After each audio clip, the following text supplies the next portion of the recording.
Febre, dores pelo corpo e garganta inflamada. Esses são os sintomas mais reclamados pelos pacientes que têm procurado as unidades de saúde da capital. Em meio a tantos casos, a população tem ficado em dúvida quanto à real causa desses sintomas. Seria uma gripe, dengue ou apenas uma virose? Sobre essas dúvidas, eu converso agora com a doutora Maria dos Remédios Freitas Carvalho, que é infectologista da Vigilância Epidemiológica de São Luís.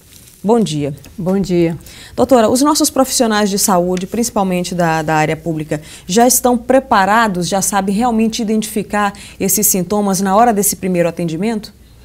Sim, essas doenças, esses surtos, né, de doenças virais, eles acontecem sempre, especialmente nos meses que há chuva, né, com viroses respiratórias, principalmente, né, com dor de cabeça, febre e sintomas respiratórios. E também nesse período de chuva você tem a dengue, né, que a gente já tem há muitos anos no Brasil.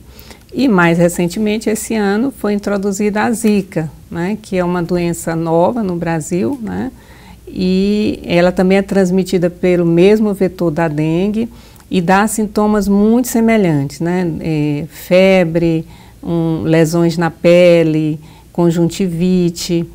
Então, isso já foi confirmado aqui em São Luís, já foi confirmado laboratorialmente 4 casos, né? Nós tivemos aí nesse primeiro semestre milhares de casos, mas como é uma doença que não tem o exame, né, disponível comercialmente, nem no Ministério da Saúde, esse exame quem está cedendo para o Ministério da Saúde é o CDC dos Estados Unidos. Então, você não pode confirmar todos os casos, mas a gente estima que aconteceram realmente milhares de casos, mas como o período de chuva está passando, né, então a tendência agora é a redução do número de casos de Zika. Era isso que eu ia lhe perguntar, porque os sintomas são bem próximos da dengue, né? Principalmente essas erupções na pele. Aí todo mundo acha, apareceu uma manchinha na pele e já acha realmente que é a Zika. O exame que possa, digamos, diferenciar seria um exame de sangue para identificar se é ou não dengue? Então a dengue, a preocupação realmente é a dengue, porque a Zika ela raramente complica, né? E a dengue a gente sabe que pode matar. Então o principal é fazer o diagnóstico diferencial com dengue.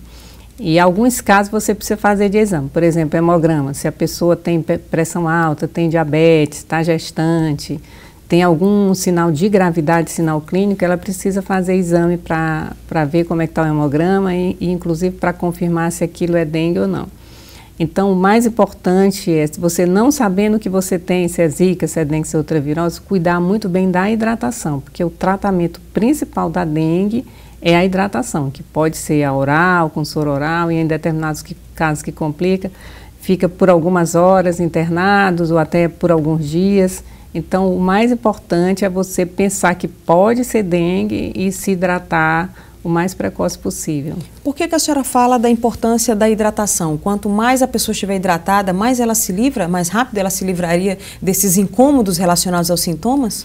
Não, porque a dengue, a pessoa pode chocar, né? Ficar com a pressão zero. Então, se você se mantiver hidratado, a chance disso acontecer é muito pequena. Então, é muito importante você se hidratar, porque senão você pode se complicar. Quando essa doença chegou aqui ao Maranhão, a Zika, houve assim um alarme na população e uma situação de pânico. Ela realmente tem que se preocupar ou é uma doença que ela está sob controle? Então, no começo foi realmente muito estressante, porque você sabia que estava diante de uma doença que não era as habituais, não era dengue, não era rubéola, não era sarampo, mas você não sabia que doença era. Então, realmente houve esse estresse e no momento o estresse, né, que tem gerado pânico na população, é a síndrome de Guillain-Barré. Mas você tem que lembrar que poucas pessoas, a síndrome de Guillain-Barré é uma doença rara. Na Zika, né, porque na verdade o único local que foi estudado foi na Polinésia Francesa no passado, então ele mostrou que aumenta os casos de Guillain-Barré. Guillain-Barré é uma doença grave, né, que pode evoluir com a paralisia total das pernas, dificuldade de respirar, necessidade de internar em UTI. E a Zika aumenta essa chance de aparecimento dessa doença rara. Então, assim, mesmo assim, né, não vão ser muitas pessoas que vão desenvolver isso, né?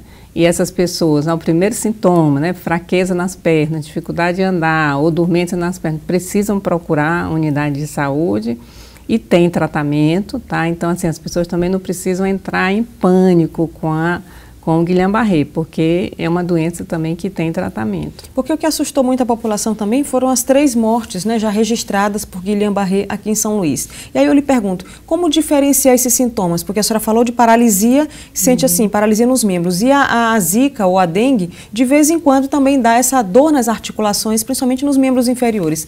Como diferenciar esse problema? Então, na fase aguda, né, da zika, da dengue, você sente febre, dor muscular, dor nas articulações, mas você não tem dificuldade de andar, né? Geralmente você não tem também dormência. Mas a síndrome de Guillain-Barré ela vai aparecer depois de uma virose ou de uma infecção bacteriana, semanas depois, então você já ficou bom daquela infecção e aí você desenvolve essa dificuldade de andar, essa fraqueza muscular. A automedicação deve ser evitada, né? Sim, sim. Nesse caso é uma situação que você deve procurar o serviço médico para esclarecer se é ou não. Ok. Doutora Maria dos Remédios Freitas Carvalho, infectologista, muito obrigada pelos esclarecimentos para a nossa população através do Bom Dia Maranhão. Estou à disposição.